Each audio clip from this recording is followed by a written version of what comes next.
मैं सिर्फ ये बात कह रहा हूँ कि देखिए ये इस तरह ना ये मुल्कों के ताल्लुकात बड़े हम अपने जी से टूरिस्ट नहीं भेजेंगे, वो तबाह हो जाएगा। टाटा ग्रुप ने अनाउंस किया है कि वो लक्षद्वीप में इन्वेस्टमेंट करने जा रहे हैं 1000 करोड़ की। India to build new airport at Minicoy Islands in Lakshadweep will be deploying fighters there too. So India now moving ahead with plans to develop a new airport at the Minicoy Islands in Lakshadweep. अगर Tata group और अंबानी चाहे ना तो उस जजीरे को खरीद लें।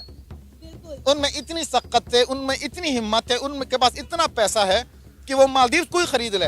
एक कैंपेन देख रहे होंगे, बायकॉट मालदीव्स। लक्षद्वीप में टाटा ग्रुप 2 ताज ब्रांडेड रिजॉर्ट बनाने जा रहा है अरबों रुपए का। कुछ जगहों पे डिप्लोमेसी बड़ी ज़रूरी होती है। डिप्लोमेसी से आप रिस्ट्रेन करते हैं, आप कहीं रिएक्ट करते हैं, कहीं बात करते हैं। 2004 के अंदर सुनामी में मालदीव तबाह हो चुका था, बर्बाद हो चुका था।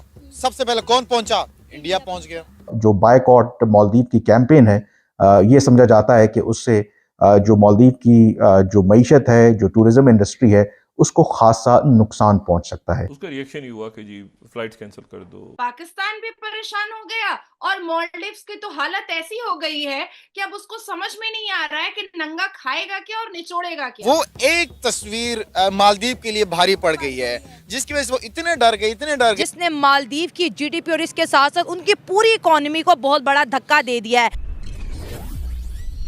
हेलो फ्रेंड्स, जय हिंद। हिंदुस्तान स्पेशल में आपका स्वागत है दोस्तों।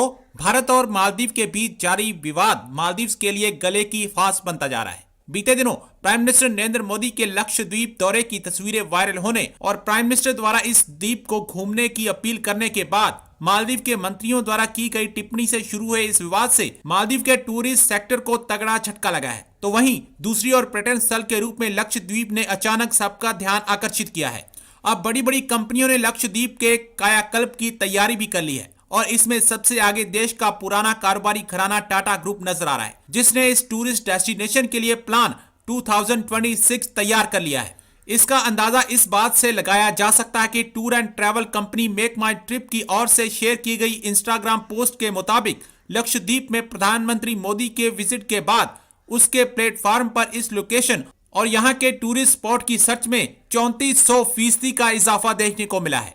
अब लक्षद्वीप टूरिस्ट स्पॉट चार्ट में लाइमलाइट में आ चुका है। जो उनकी 1/3 यानी कि 28% जो उनकी इकोनॉमी में कंट्रीब्यूशन है, वो टूरिज्म की वजह से है और उसमें भारत जो है वो one of the top countries जो कंट्रीब्यूट करता है मालदीव की जो टूरिज्म इंडस्ट्री है। यानी कि 2023 में भी अगर आप देखेंगे 2 लाख से जायद जो भारतीय शहरी हैं उन्होंने सेहत की गर्ज से मालदीव का जो है वो विजिट किया।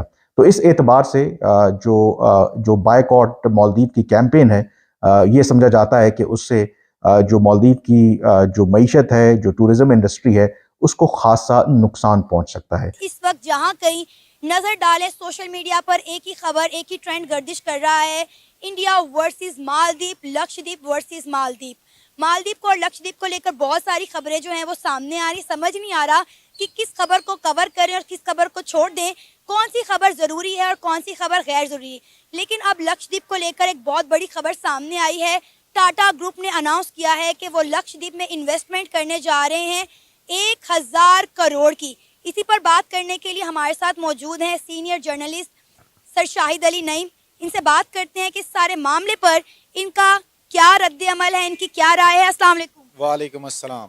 सर, सबसे पहले बहुत शुक्रिया कि आपने अपना कीमती वक्त निकाला हमारे इस प्रोग्राम में अपनी कीमती राय का इजहार करने के लिए। सर, ये जो इस वक्त जंग छिड़ी हुई है मालदीव्स वर्सेस इंडिया, क्या कहेंगे आप इस जंग को लेकर? क्या मालदीव्स इस कंडीशन में है कि इंडिया के साथ इस जंग को जो है वो बर्दाश्त कर सके? बहुत शुक्रिया, आपने हमें मदऊ किया इस प्रोग्राम में। देखिए जी, मालदीव की बात करें तो मालदीव कोई बहुत बड़ा मुल्क नहीं है। ये तो एक जजीरा है, चारों तरफ पानी, बीच में छोटा सा एरिया है। लेकिन वहाँ के सदर जो 1 साल पहले हुए इलेक्शन में जीते थे, मुइज़ून का नाम है, मोहम्मद मुइज़ून का नाम है।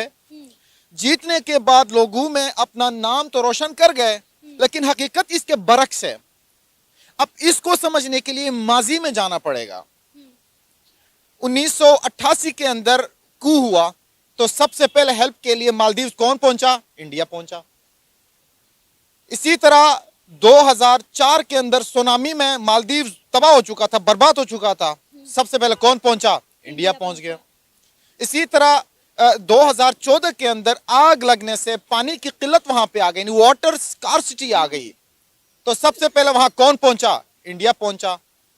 इसी तरह 12 घंटे के अंदर million of tons of water उन्होंने मालदीव में पहुंचा दिया। अगर माजी देखा जाए तो आपका हमेशा सबसे करीबी 600 किलोमीटर भी नहीं है मालदीव इंडिया के दरमियान एरिया, तो वहां पे सबसे पहले आपकी हेल्प को कौन पहुंचा? इंडिया पहुंचा। तो आप उसी दोस्त के साथ आप दुश्मनी निभा रहे हैं। और दूसरी आपकी इकोनॉमी देखें, इकोनॉमी सबसे कम है। खैर हम तो, हमारी तो मालदीव से बहुत ज्यादा है, इवन हमारा कराची जितना शहर भी नहीं है, वो कराची जितना शहर भी नहीं है, लेकिन वहां पे टूरिज्म एक बड़ा बेहतरीन हब है जिसको लेके मालदीव आज अपना नाम पूरी दुनिया में मनवा रहा है कि भाई देख हमारी टूरिज्म बहुत अच्छी है। लेकिन आप ये भी देखें कि 2023 के अंदर मालदीव ने सिर्फ और सिर्फ टूरिज्म को लेके $500 मिलियन कमाए थे। और आपको पता है कि मालदीव को सबसे ज्यादा टूरिज्म कौन देता है? इंडिया। हर साल 3 लाख से ज्यादा इंडियंस जो हैं वो मालदीव जाते। तो आपको क्या लगता है अब इतना बड़ा ग्रुप इन्वेस्टमेंट करने जा रहा है लक्षद्वीप में, तो लक्षद्वीप का फ्यूचर आप क्या देख रहे हैं? देखें, एक मीम वायरल हुई थी जिसके अंदर अंबानी भगवान के सामने हैं, तो लिखा हुआ था कि भगवान जो चाहिए हमसे ले लें। तो अब मालदीव को चाहिए कि वो एक दफा अपने ताल्लुकात बेहतर करें, इसके उनके लिए बेहतर है। अगर टाटा ग्रुप और अंबानी चाहे ना तो उस जजीरे को खरीद लें, उनमें इतनी सख्त है, उनमें इतनी हिम्मत है, उनके पास इतना पैसा है कि वो मालदीव को ही खरीद ले। यार 2 ग्रुप्स अगर आपको खरीद सकते हैं जो चांद पर जा चुके हैं, कम से कम यार उनके नक्श कदम पर तो चलो, आप दुश्मनी मोल ले बैठे हैं। अब जो है उन गुजरा को भी मुअत्तल कर दिया गया है मालदीव की जानिब से। इस मसले को कूल डाउन करने की काफ़ी कोशिश की जा रही है, लेकिन जो इंडियंस हैं वो काफ़ी एंग्री हैं, वो काफ़ी एग्रेसिव हैं कि हमारे पीएम को जो है वो टारगेट क्यों किया गया। क्योंकि आपको पता है ये इंडियन एक ऐसी कौम है, जब भी इनके मुल्क के ऊपर या इनके पीएम के ऊपर बात आती है तो ये यकमुश्त हो जाते हैं, इनमें यूनिटी देखने को मिलती है। और अभी भी यही हो रहा है। लगातार आपको पता है कि मालदीव की जो फ्लाइट्स थी आने वाले कुछ महीनों की, वो तमाम सस्पेंड कर दी गई हैं। सोशल मीडिया पर ट्रेंड चल रहा है बायकॉट मालदीव। और देखिए कि मालदीव की इकोनॉमी को एक बहुत बड़ा धचका है। इंडियन ने हिला के रख दिया कि तुम लोगों ने पंगा किसके साथ लिया भाई।